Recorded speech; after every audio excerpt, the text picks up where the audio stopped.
And let's start with the reason that I left in the first place. Second Dinner, the developer of Marvel Snap, really prided itself when this game first came out on it not being a game that you can just go into, spend a bunch of money, and get every card. And I love that about the game. But we eventually got to a point about a year ago where they did release a card that was meta shifting, that did make a big difference in the game, that was whooping my ass, and you had to pay in order to get it. So with that, and because Umamatsumi was coming out, I went ahead and moved over to a new game. Just left Marvel Snap in the dust, was done with it. The thing with Uma though is it's not so great for me to just hop on and play for 5 minutes. I do like to dedicate some time to it. So I found myself just doom scrolling over and over and just being sad about the state of the world. So I made my way back to Marvel Snap just to see how it is and to fill in those little break times that I get. And this is the state that I find it in.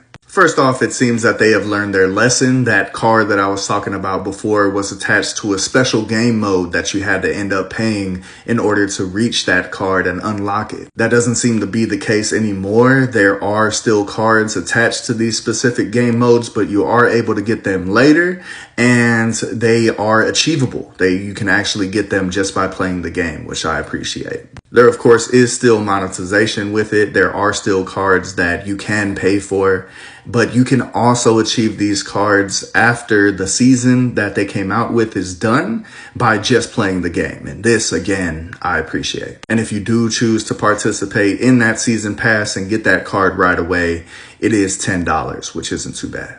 They are still constantly adding to the game and releasing new cards like the one you see here at the top left.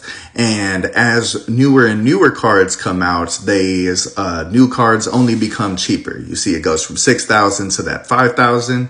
And after the season is over, they move down to 4,000 tokens. And you can get these tokens by just playing the game and being a free-to-play player. You get the cards a little bit later, but it's not too bad of a system, really, and I do find myself catching up pretty quickly.